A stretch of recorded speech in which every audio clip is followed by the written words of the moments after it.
Abra sua Bíblia em 1 Pedro, capítulo 2, verso 9. 1 Pedro, capítulo 2, verso 9.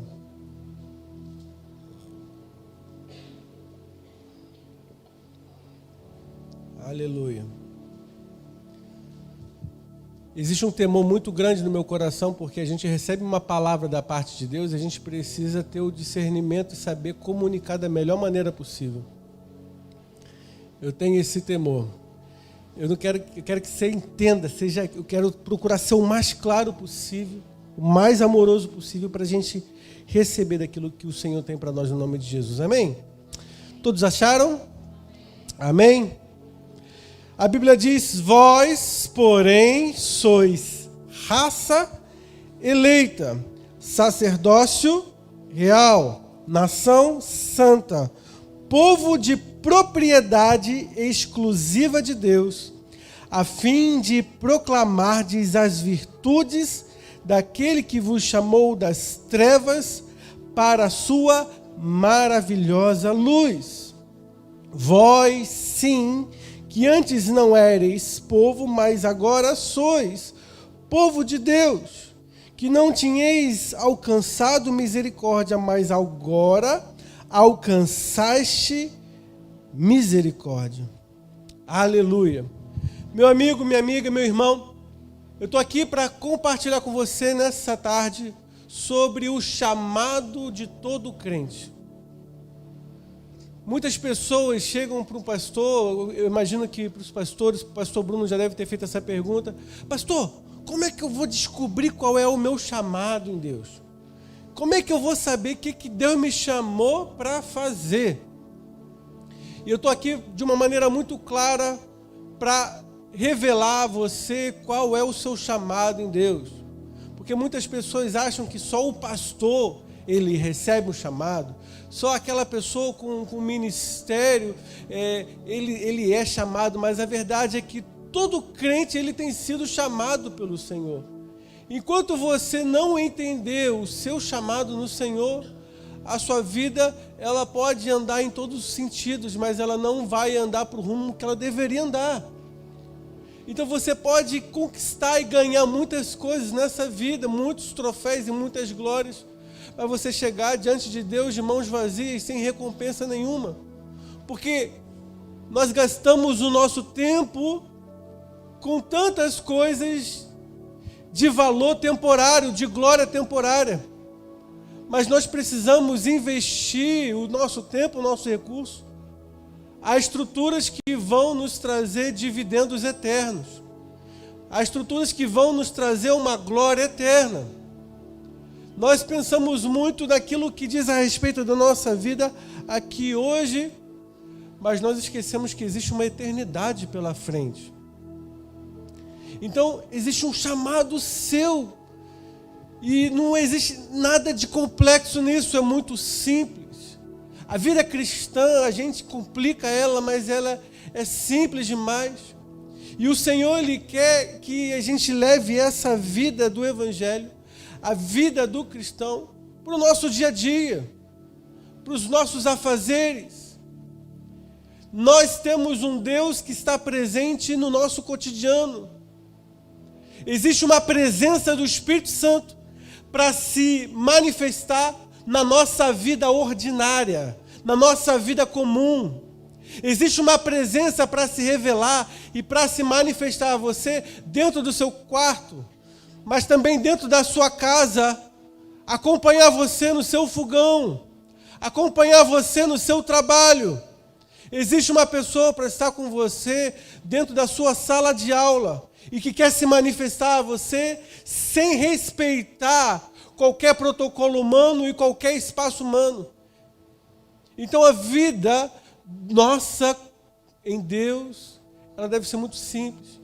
E a gente tem que ter uma clareza a respeito do nosso chamado.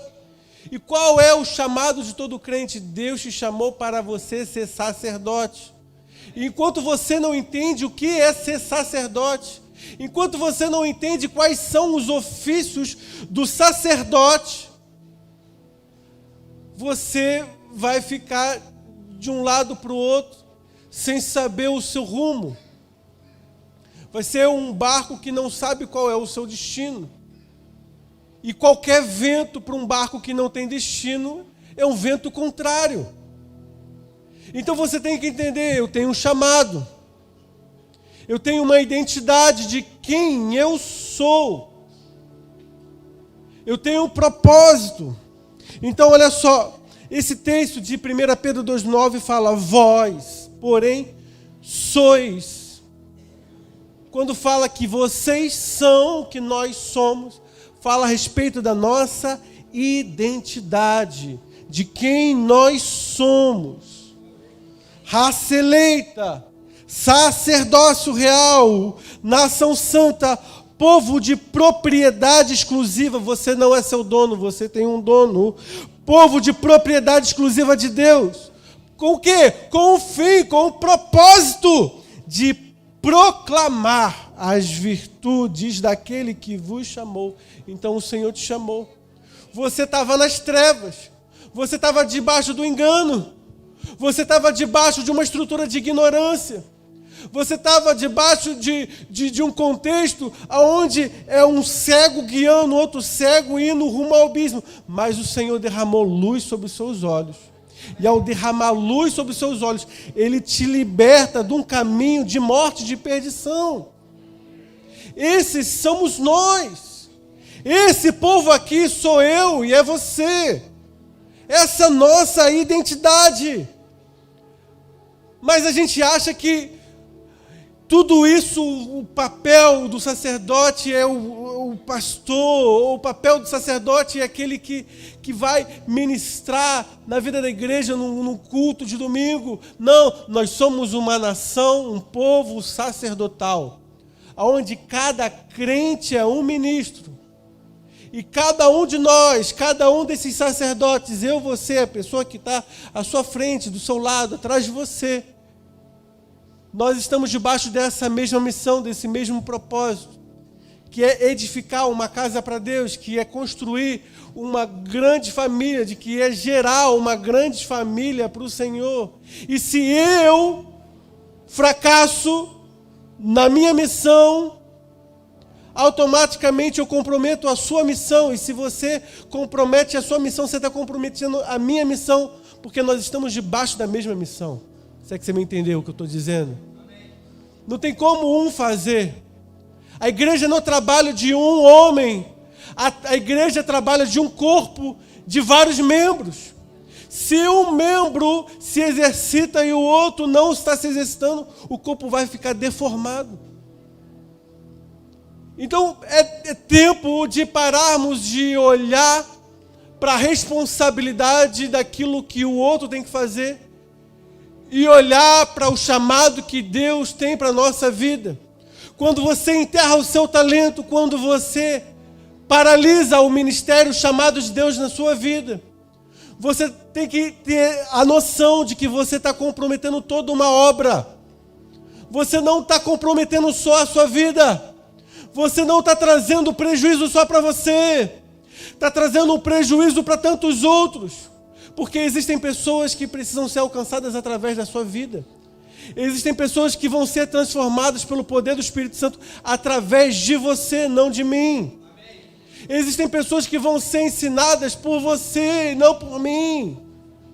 Então é um papel nosso, como igreja, e se nós entendemos isso, e se nós temos a revelação disso, de quem nós somos, nós começamos a abalar esse bairro. E coisas extraordinárias começam a acontecer. Se a gente não tem a luz, a revelação de quem a gente começa a se tornar ignorante ao nosso propósito.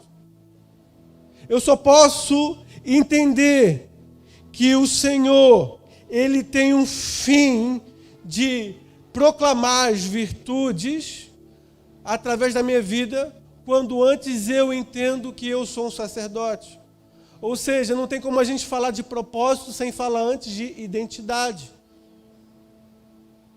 Se você não sabe quem você é, você, obviamente, você consequentemente não vai saber o porquê você foi chamado, para que você foi chamado, o seu propósito, o nosso propósito.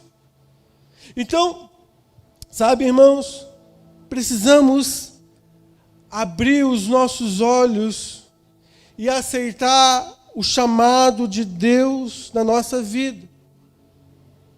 E aí, esse é o primeiro ponto, a identidade do nosso sacerdócio. Eu sou um sacerdote. Eu fui chamado por Deus para ministrar diante de Deus. Você crê nisso? Você crê que Deus chamou para você ser sacerdote? Mas, pessoal, o que envolve esse contexto de ser sacerdote? Será que eu vou agora pegar um animal e vou sacrificá-lo? Não. O sacerdote é aquele que ministra diante do Cordeiro. O sacerdote é aquele que ministra diante de Deus. E sabe, tem algo que veio como uma flecha no meu coração. É de que a palavra não fala que o Senhor nos constituiu como reis e a palavra não fala que nos constituiu como reis e profetas, mas como reis e sacerdotes. Por que reis e sacerdotes antes do que reis e profetas? Porque o papel do profeta, o ofício do profeta, é ser boca de Deus para o outro. E o ofício do profeta é uma relação antes de eu interceder pelo outro, porque tem esse papel também, mas eu vou apresentar um sacrifício primeiro a respeito do sacerdote, para mim. É uma ministração minha para com Deus. Ou seja, o que eu quero dizer é que antes da gente querer ser boca de Deus na vida das pessoas, nós precisamos ser boca para Deus. Antes de eu querer liderar uma célula, ou enquanto eu quero liderar uma célula, eu preciso entender que esse trabalho só vai ter resultado, só vai ser um trabalho relevante no Senhor, reconhecido no Senhor, se antes eu ministrar perante Ele. O que eu quero dizer é que nós temos pressa muitas vezes em ministrar as pessoas, mas nos esquecemos do mais importante, que é ministrar diante de Deus. Queremos ser boca de Deus para as pessoas, mas primeiro precisamos parar e ir até Ele e ouvir o que Ele tem a dizer. Senão tudo aquilo que nós falamos é teoria.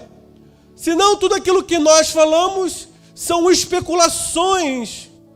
E o que você precisa, o que o corpo de Deus precisa não é de especulação, mas é de revelação.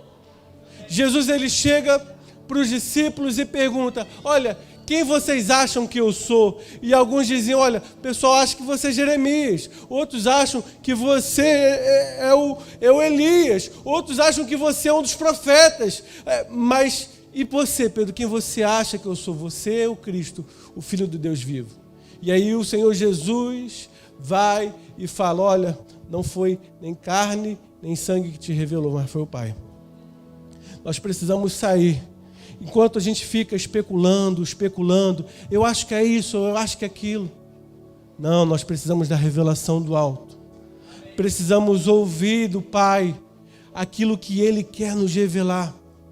Porque se nós não soubermos aquilo que o Senhor quer fazer, como nós entraremos no mover que Ele está fazendo? Como participaremos das obras que Ele está estabelecendo nesses dias? Então é tempo de, antes de tudo, parar e ir para Ele, de ir para o Senhor, de se voltar para o Senhor, de voltar o nosso coração para Ele, de ministrar perante Ele. E aí, é muito fácil para mim, e é muito fácil para qualquer um de nós, seria muito fácil, se chegasse o pastor Leonardo ou qualquer outro pastor e desse para você um conjunto de regras, de leis, de coisas que você deveria fazer. E aí você vai lá e faz. Não, agora eu estou bem com Deus e ponto final. Mas sabe, não é essa maneira que o Senhor quer fazer. E você sabe como que você cumpre a lei do Senhor? Porque nós estamos debaixo da graça, mas nós estamos debaixo da lei do Espírito da vida. Existe uma lei dentro do nosso coração que nos move. Nós não somos pessoas, nós não somos um povo sem lei. Amém? Você entende o que eu estou dizendo? Então, como que eu cumpro a lei? Porque a lei da nova aliança é: ame o seu irmão como Cristo amou a igreja. Cara, como é que você ama uma pessoa chata, que nem todo irmão é legal, como Cristo o amou? Você precisa muito da graça de Deus para isso. Amém? Então, como que eu... E Santo Agostinho, ele fala: ame a Deus e faça o que quiser. Se você amar a Deus, você não vai fazer qualquer coisa. Amém? Você vai fazer aquilo que tem que ser feito. Você está debaixo de uma lei superior. Mas a questão, qual é? O povo chega para o Senhor se revela ao povo lá com Moisés, e eles começam a tremer, porque estava uma nuvem escura, trovões, relâmpagos, o Senhor vai se revelando, e aí o povo fala para Moisés: Moisés, nós não queremos ouvir do Senhor, que o Senhor fale com você, você fala para a gente o que a gente tem que fazer, e a gente vai fazer. A pergunta que eu faço para os irmãos: aquele povo conseguiu obedecer à voz do Senhor? Não. Sabe por quê? Mandamento sem relacionamento nunca vai se cumprir. Jesus, ele fala: se vocês me amarem, guardarão os meus mandamentos. Como é que você guarda os mandamentos? Amando ao Senhor. E como é que você ama ao Senhor? Se relacionando com Ele. Então a questão aqui não é falar o que você tem que fazer. Não é falar o que é certo, o que é errado. Mas a questão é nós nos lembrar de que nós somos um povo sacerdotal, que ministramos diante de Deus. E à medida que você gastar tempo com Ele, inevitavelmente você vai se parecer mais com Jesus. Inevitavelmente você vai ser igual a Ele, você vai fazer as mesmas obras que Ele. Você vai falar as palavras que Ele falava, que Ele fala. Você vai estar alinhado com o coração dEle. Você vai entender o que Ele quer fazer nesses dias. Quando tiver que fazer algo, alguma obra, você vai fazer. E a nossa obra, por sinal, ela tem que ser mais do que obra, ela tem que ser um fruto. Sabe por quê? Lá em Apocalipse, nas cartas às igrejas, que o apóstolo João, ele coloca ali, Jesus, ele fala: olha, eu conheço as suas obras. O Senhor, ele vê, ele reconhece a obra da igreja. Ele reconhece a obra das pessoas. Ele reconhece a obra do povo. Mas a verdade é que em Mateus 7 também ele fala que muitos naquele dia vão chegar e vão dizer: Senhor, Senhor, porventura nós não fizemos, porventura nós não expulsamos, porventura nós não curamos, porventura nós não realizamos. Quantos, eu imagino, vão chegar um dia diante de Deus e vão falar: Senhor, porventura eu não liderei, não multipliquei a minha célula tantas vezes, Eu não trabalhei no encontro, eu dava o dízimo, dava oferta. Ou seja, existem pessoas, um grupo de pessoas que Jesus está dizendo que querem achar que vão ter aceitação com base naquilo que ele fez. Mas você tem que entender que a nossa relação com Deus está baseada não naquilo que nós fazemos e fizemos, mas naquilo que ele fez por nós. E quando nós entendemos que ele fez por nós, nós temos que entender que não é fruto da nossa obra, mas é fruto do nosso relacionamento. Porque Jesus ele falou: apartai-vos de mim, porque eu nunca vos conheci. Meu irmão, é tempo a gente entender que o nosso trabalho diante de Deus, antes de fazer qualquer coisa para Ele, é conhecer quem Ele é e ser conhecido por Ele. Eu não quero que você seja aquele cara que, olha, eu conheço a Deus porque o pastor Bruno ele fala direto para mim sobre Ele. Vai conhecer a Deus no seu quarto. Vai ter as suas experiências com Deus. Vai descobrir quem é Deus na sua vida. Vai discernir essa provisão, essa graça, esse amor na sua vida, esse perdão na sua vida. É para você, não é só para mim. Você vê que tudo envolve isso. Tudo diz a respeito disso, de conhecer a Ele, de ser conhecido por Ele, de se tornar íntimo dEle. Porque, você se esqueceu que nós estamos nos preparando para um casamento e que você é a noiva. E como queremos ser noiva sem sermos íntimos dEle? Nós estamos nos preparando para um evento, o maior evento da história, para um casamento diante de Deus. Você vai se casar com Deus. Nós estaremos nos casando com Ele. E eu, como noiva, como membro desse corpo, eu quero saber qual é o gosto dele, o que ele gosta, o que ele gosta de fazer. Eu quero saber a comida que ele gosta para eu poder preparar para ele. Eu quero saber qual é a vontade dele. Eu não quero estar apático a tudo. Eu não quero conferir a responsabilidade a outro, aquilo que é meu, é minha responsabilidade. Entende? A palavra fala em Gênesis 17: andai na minha presença e ser perfeito. Foi o que o Senhor disse para Abraão.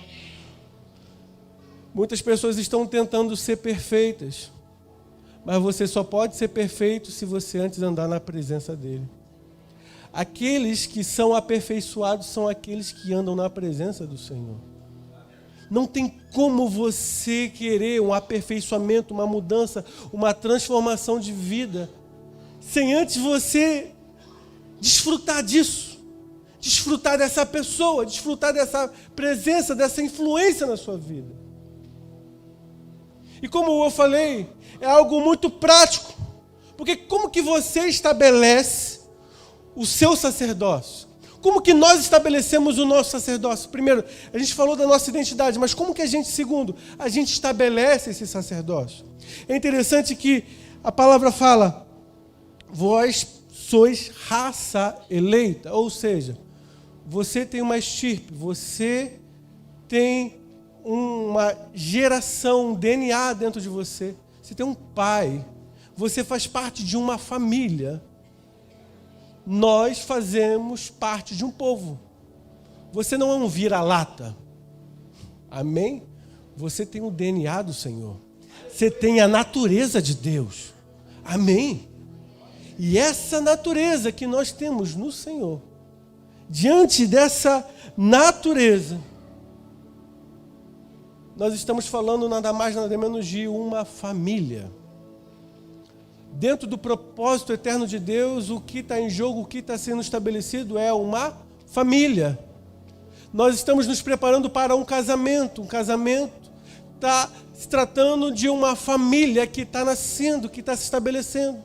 Na eternidade, a única coisa que havia no princípio da eternidade era uma família. O Pai, o Filho e o Espírito Santo.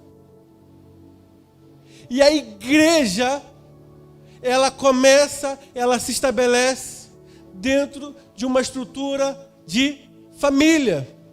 Esse coração de Deus, de nos tornar um povo de reis e sacerdotes, não é de hoje, não é neotestamentário, é desde sempre. E aí o problema qual é? Que nós queremos ser reis, mas não tem como você ser rei sem você antes ser sacerdote. Sacerdócio real. O sacerdócio, ele vai introduzir a realeza. Enquanto nós não entendemos o que é sacerdote, não podemos andar na posição de reis.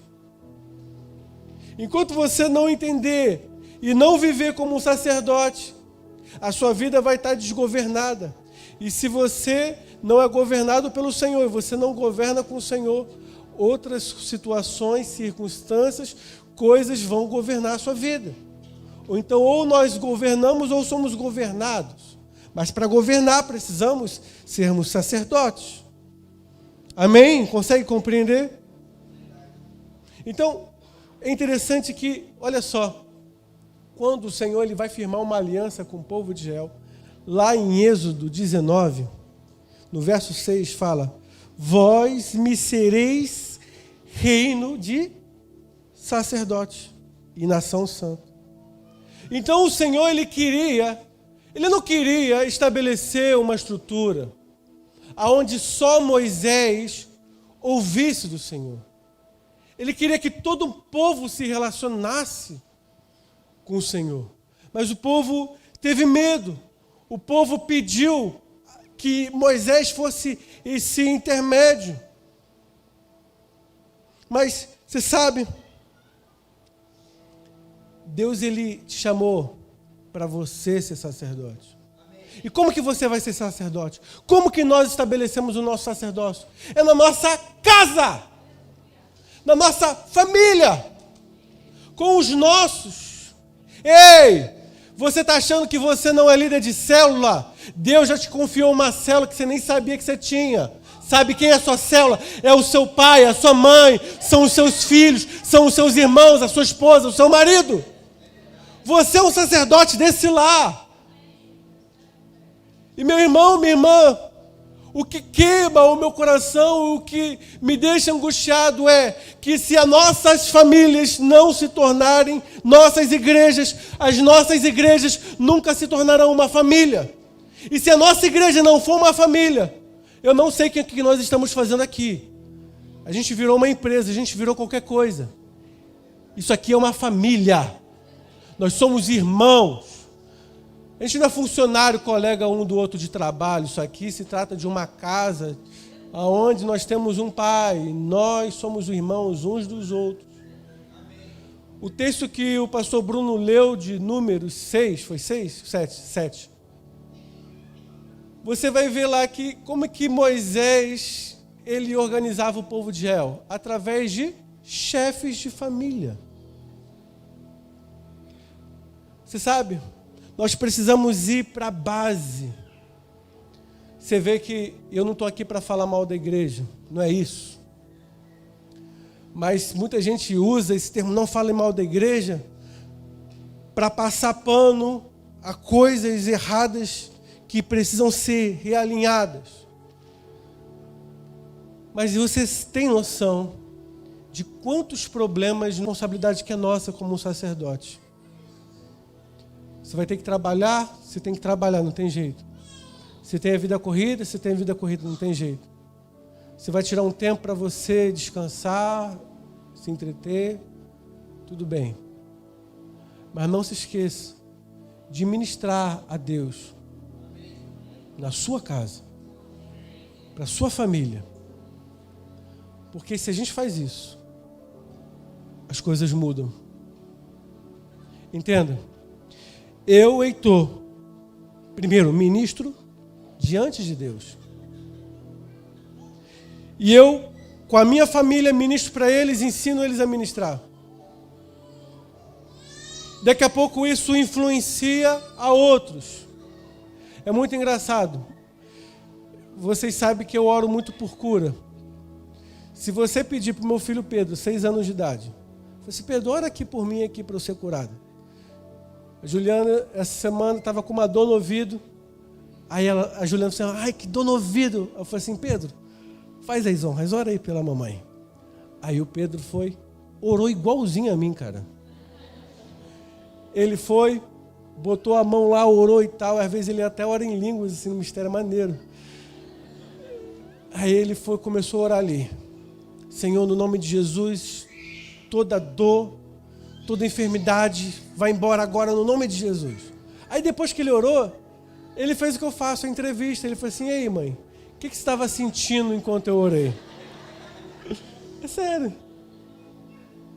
Melhorou, piorou? Já passou a dor? Que ele já estava na expectativa de que ia ficar curado. Aí ela falou assim, Pedro, na hora que você orou, esquentou tudo e a dor aumentou. Mas depois começou a diminuir. E aí depois ela falou, de alguns minutos tinha passado completamente aquela dor ali do ouvido ali. Você está entendendo? Mas onde que o Pedro aprendeu a ministrar? Eu vou orar, eu levo ele comigo. Eu vou ler, eu vou ter o meu momento com Deus, é de porta aberta para ele ver como que eu oro. Eu vou orar por alguém, se eu estou com ele, eu boto ele para ele orar junto comigo. O bichinho cheio de revelação. É sério. É sério. Às vezes ele chega num lugar, ele vai orar por alguém e tal. Um tempo lá em Resende, ele falou assim, papai, hoje no culto você vai orar por pessoas com dor de cabeça. E tem uma pessoa aqui que sofreu um acidente de moto e está com o braço doendo. Devia ter umas 20 pessoas naquele culto. Sem brincadeira, 80% daquelas pessoas naquele dia estavam com dor de cabeça. E tinha uma pessoa lá que tinha sofrido um acidente de moto e tinha o braço ali precisando ser curado. Entende? Agora, você acha que a escola vai ensinar isso? A gente pode colocar numa escola cristã para ajudar, para reforçar. Você acha que o Discovery Kids vai ensinar isso? Não vai ensinar, pelo contrário. Nós temos que preparar os nossos filhos, porque daqui a alguns anos, quem tem filho pequeno, ele vai entrar num lugar onde a fé dele vai ser confrontada, onde vai haver uma guerra e que ele precisa ser municiado, treinado, preparado. Nós estamos preparando nossa família, os nossos filhos, as nossas esposas, os maridos, para chegar lá fora, diante de Deus, e destroçar as obras do diabo. É isso que Deus nos chamou. Aí você vê, para terminar, qual o resultado? Quando nós entendemos que nós somos sacerdotes e fazemos isso de uma maneira coletiva. Moisés, ele estava lá no Monte Sinai e tal, de repente aparece uma sarça ardente, uma sarça onde pegava fogo e não consumia. E aí ele foi tentar se aproximar para ver, curioso, o Senhor, ei, calma aí, tira a sandália, terra santa. Ele viu que ali naquele fogo que desceu naquela sarça era o Senhor. Então, para Moisés, olha aqui, presta atenção, para Moisés, uma sarça consumida pelo fogo se manifesta, ali é o Senhor, através daquele fogo naquela sarça. Quando o Senhor vai estabelecer uma aliança com o povo e vai se revelar ao povo, você vai ver que não foi uma sarça que pegou fogo para o povo, mas foi o monte todo.